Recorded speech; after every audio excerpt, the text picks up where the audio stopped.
नमस्कार, आदाब। आप लोगों से अब बहुत दिनों के बाद मुखातिब हो रहा हूँ। कुछ पारिवारिक कारण थे जिनकी वजह से थोड़ी व्यस्तता थी। मोद, प्रमोद और आनंद ही के सिलसिले में कुछ दिनों के लिए कुछ ऐसे फंक्शन थे जिनमें संलग्न रहा और जिसकी वजह से व्यस्तताएं रहीं, तो ना क्रिकेट पे, ना साहित्य पे, ना इतिहास पे किसी पे कोई वीडियो करने का अवसर मिल नहीं पाया। आज सुबह में, क्योंकि मेरा आध्यात्म की ओर भी थोड़ा बहुत झुकाव रहता है, तो आज सुबह ही मैं राम की शक्ति पूजा को दोबारा से पढ़ रहा था। राम की शक्ति पूजा निराला की लिखी महानतम कृतियों में से एक है। निराला, जिन्हें महाप्राण निराला के नाम से जाना जाता है, जो हिंदी कविता में मुक्त छंद के प्रवर्तक हैं, जिनकी लिखी जूही की कली जो 1916 में प्रकाशित हुई, उसी के प्रकाशन के बाद से ही हम छायावादी युग की शुरुआत मानते हैं, उन्हीं निराला के कलम से निकली एक अमर कृति है राम की शक्ति पूजा। उसका कारण है राम का मानवीय रूप में लोगों के समक्ष प्रस्तुतिकरण, जो उससे पहले बहुत ही कम रचनाओं में हमें देखने को मिला था। उससे पहले के राम वो राम थे जिनके सामने चुनौतियां तो आती हैं, किंतु क्योंकि वो भगवान राम हैं तो वो उन सभी चुनौतियों से यूं ही पार पा लेते हैं। उनको कोई दिक्कत नहीं पेश आती है। लेकिन निराला ने अपने राम को बहुत मानवीय बनाया है, उस तरह का राम बनाया है जिस तरह के राम से प्रेरणा लेना आज के समय में अत्यंत आवश्यक हो गया है। छायावाद के विषय में बहुत सारी धारणाएं प्रचलित हैं।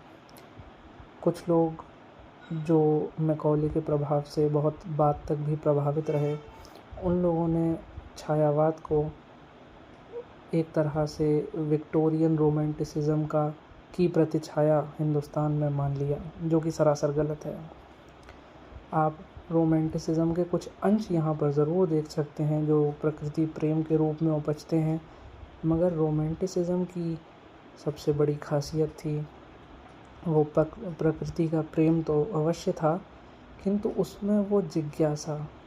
हालांकि वैज्ञानिक आविष्कार इंग्लैंड में उस समय सबसे अधिक हो रहे थे, यूरोप में उस समय सबसे अधिक हो रहे थे, मगर वो जो जिज्ञासा है वो भारतीय छायावाद में आपको दिखती है बनिस्बत विक्टोरियन रोमांटिसिज्म में।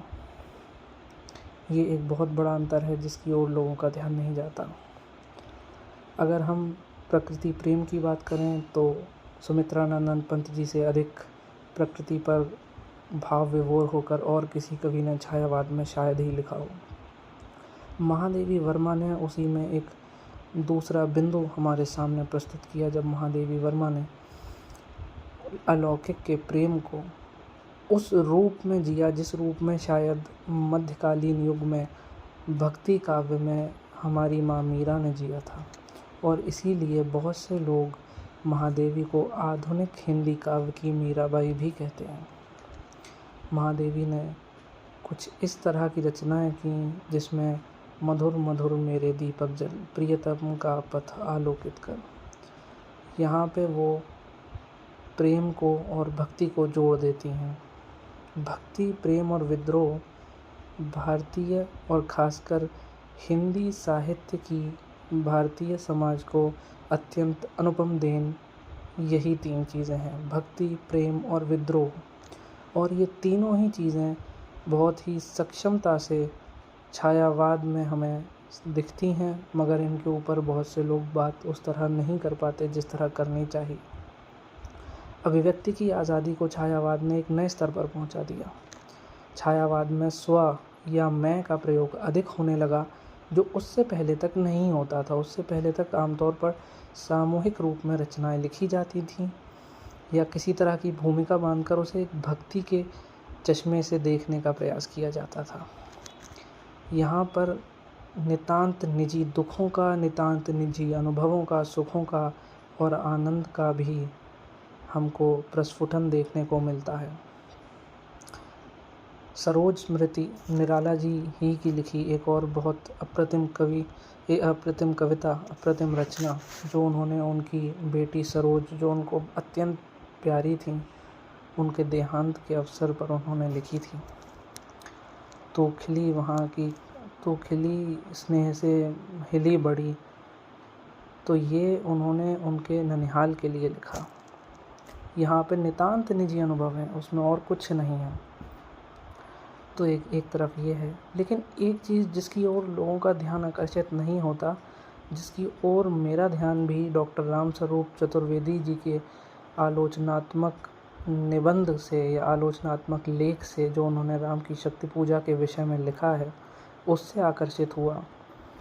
वो ये था कि छायावाद दरअसल शक्ति की भी परिकल्पना हमारे सामने प्रस्तुत करता है, और उसके एक नहीं कई उदाहरण हैं, मगर सबसे सुंदर और सबसे प्यारा उदाहरण राम की शक्ति पूजा में हमें दिखाई देता है। राम की शक्ति पूजा जिसका शक्ति के जो कल्पना है, उसकी जो शुरुआत है वो है यहाँ से। सब सभा रही निस्तब्ध राम के स्तिमित नयन, के राम शांत बैठे हैं, थोड़े चिंतामय हैं, और फिर वो कहना शुरू करते हैं सारी सभा से। सभी लोग थे, जामवंत थे, सुग्रीव थे, हनुमान जी थे, पूरी वानर सेना थी। वो कहते हैं, यह नहीं रहा नरवानर का राक्षस से रण, उतरी पा महाशक्ति रावण से आमंत्रण, अन्याय जिधर है उधर शक्ति कहते छल छल, हो गए नैन कुछ बूंद पुनः ढल के दृग जल। यानी राम जी ये कहते हैं कि अब ये मात्र राक्षसों और मनुष्यों के बीच का युद्ध नहीं रह गया है, क्योंकि यदि रावण राक्षस है, यदि वह दुराचारी है, तो माँ शक्ति उसकी तरफ कैसे हो सकती है। मुझे ये देख के अत्यंत पीड़ा हुई कि माँ शक्ति रावण के साथ हैं, और जहाँ शक्ति है वहाँ उस पाले के लोगों को कैसे हराया जा सकता है। अब आप एक और चीज़ इसमें ध्यान ये देखें कि बार बार नयन के बिंब का बहुत प्रयोग होगा, और जिसका जो अंत है, इस कविता का अंत, तब हमें समझ में आता है कि नयन का बार बार प्रयोग क्यों किया जा रहा था। क्योंकि राम जी को माता कौशल्या बचपन से कहती थी, राजीव नयन, कमल जैसे नयन हैं जिसके।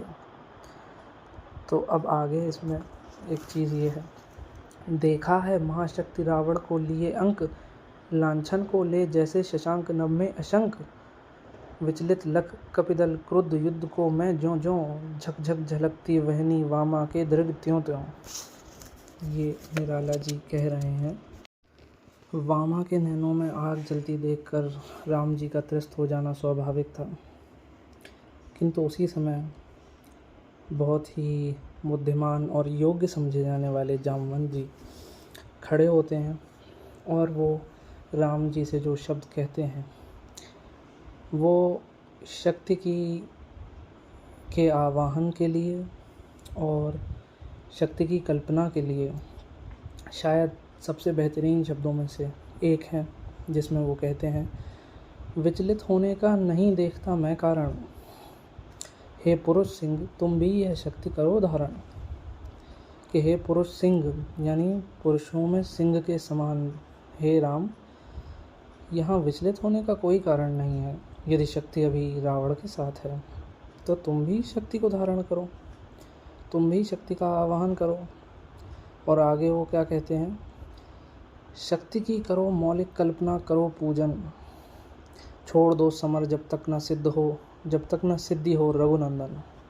कि हे रघुनंदन, जब तक यह शक्ति प्राप्त न हो जाए तब तक तुम साधना में लीन रहो, रण को हम लोग संभाल लेंगे। हम इतने कुशल हैं, हम पर इतना विश्वास कीजिए कि हम आपको हारने नहीं देंगे। आप शक्ति की साधना में लगिए और रण को हम पर छोड़ दीजिए। तो